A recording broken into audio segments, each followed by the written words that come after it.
A lot of people start YouTube without having an idea what YouTube entails. But really, there are some things you need to learn before you start a YouTube channel.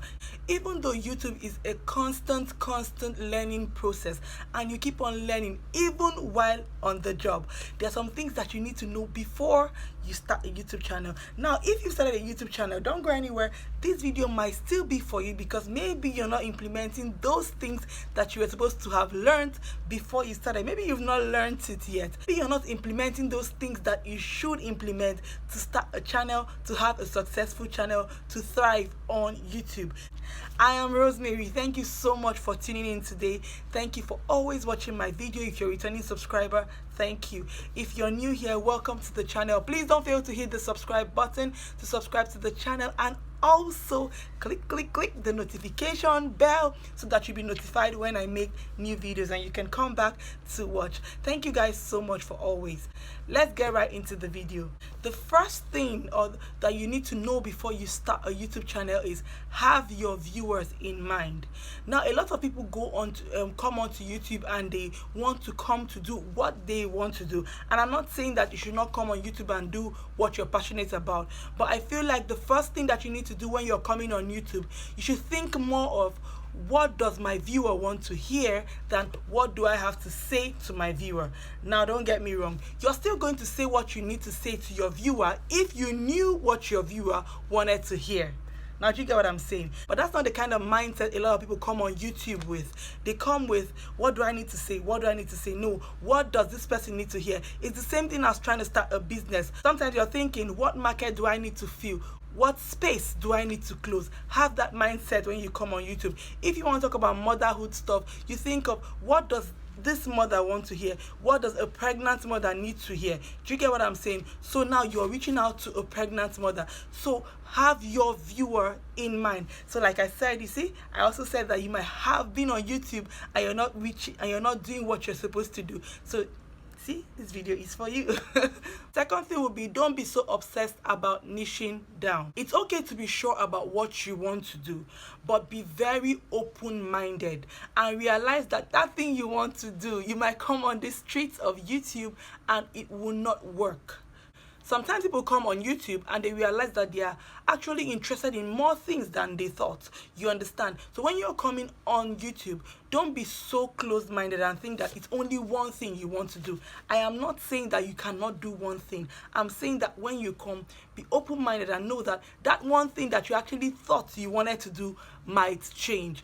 And when that change happens, when you see that blossom, when you see that growth, be ready to accept it and don't say, no, this is what I wanted to do and I'm going to do this thing I want to do. You can have that thought, but if you want to be successful, sometimes you realize that you are going to have that shift from what you want to do. I have a video where I talked about niching down or not. I'm going to link it in the description. So after this video, you can, go watch that video and get more explanation or get more information on niching down or not. Third point is something that they always say: create content that is searchable. And it makes a lot of people go to do how to do this, how to do that. While that is good and get a lot of people watching sometime, I don't think that when they say create a content that is searchable, it means it has to be a how-to. You can meet a need, fill a void without having a how-to on your title. Do you get what I'm saying?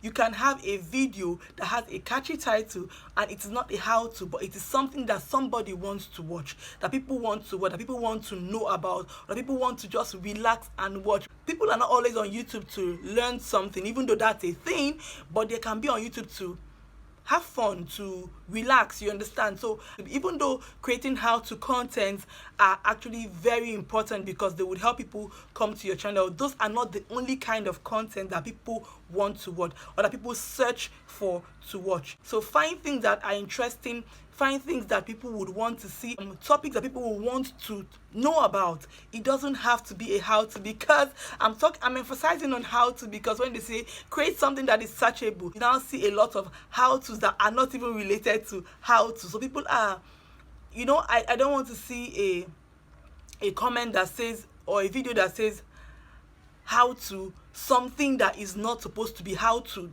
Do you get what I'm saying? Some people just put a how-to at the beginning of a title when it is not related to how to. That's because we've been hearing create searchable content. And how do you create searchable content? You have to start with how to. So now, because people want to start with how to, they end up starting almost every video with how to, even when it's not related. People will not even click into it because what's that title? Do you get what I'm saying? So create searchable content. It does not necessarily have to start with a how to. Just get a good title and people will watch your video. The fourth thing is take titles, tags, descriptions seriously. You see why I said that a lot of people are actually on YouTube, but they don't know how important these things are. I was already on YouTube before I knew about tags. One of my friends here on YouTube, shout out to Nanya's Corner, please check her channel out. She has amazing videos about living in China, motherhood, and all that good stuff. So please check her channel out. So Nanya asked me one day, as she said, put tags on your video. I'm like, what are tags? And she had to make a screenshot and send to me to know what tags are. Guys, I was already on YouTube. Do you get what I'm saying? So you might be on YouTube and you don't know how important these things are. Your tags, your descriptions, they are very important. Your titling, listen, the seriousness you take into making a video should be the same seriousness you take in getting your titles. Titles are very important. They are one of the things that lead people to that beautiful video that you have made. So take your tags seriously. Go to your studio, or when you try to edit a video, when you upload a video, in the edit section, you're going to see an option for tags. Tagging things that are related to the video. It always goes a long way to help your videos. So guys, take your tags, take your descriptions seriously. So number 5 is thumbnails matter. You guys, I cannot overemphasize how important the first thing people get to see when your video is suggested to them is. Your thumbnails are very important. People are so attracted to pictures, to bold writings and all that. So when you're putting out your thumbnail, think of, if I see this thumbnail on somebody else's page, will I click in to try to watch? That should be your first thought. And that was why I said in my first point, think of your viewers. Are you going to click on this thumbnail if it weren't your video? So make your thumbnails very catchy, very bright, very clear, and let it be worth clicking. I'm going to give you a little bit of tips to help you with your thumbnail. One of the first rules of thumbnails is bold text. People don't want to strain their eyes to read your thumbnail. They don't have to think of what is there. Some people are actually short-sighted and they're not wearing their glasses, so they have to just be able to look at that thumbnail and see at least few words, catchy words, which that video is going to be about. Another thing about thumbnails, some people would advise that you have your text to the left, and that's because YouTube has a lot of things going on the right side of your phone from the time of the video and all that. You don't want an important text to go behind the time. If you want to make a video that has a thumbnail that has a lot of text or that has a lot of writings, things that you want people to see, I would actually advise that you move the text to the left side, because that way some things are not blocking over the text and the message that you want to pass across is not passed across. Those are a few things I want to just put out there that might help you with your thumbnail. Now the last point is create good content. Create good content. I'm not saying you have to have all the equipment, all the lighting to have a good video. No. The first thing is, in your mind, conceive it, then try to sit down and make good content that if you're the one watching, you'd be excited to watch. And like I always say, you're not trying to be perfect in that time. You're trying to work and grow into perfection.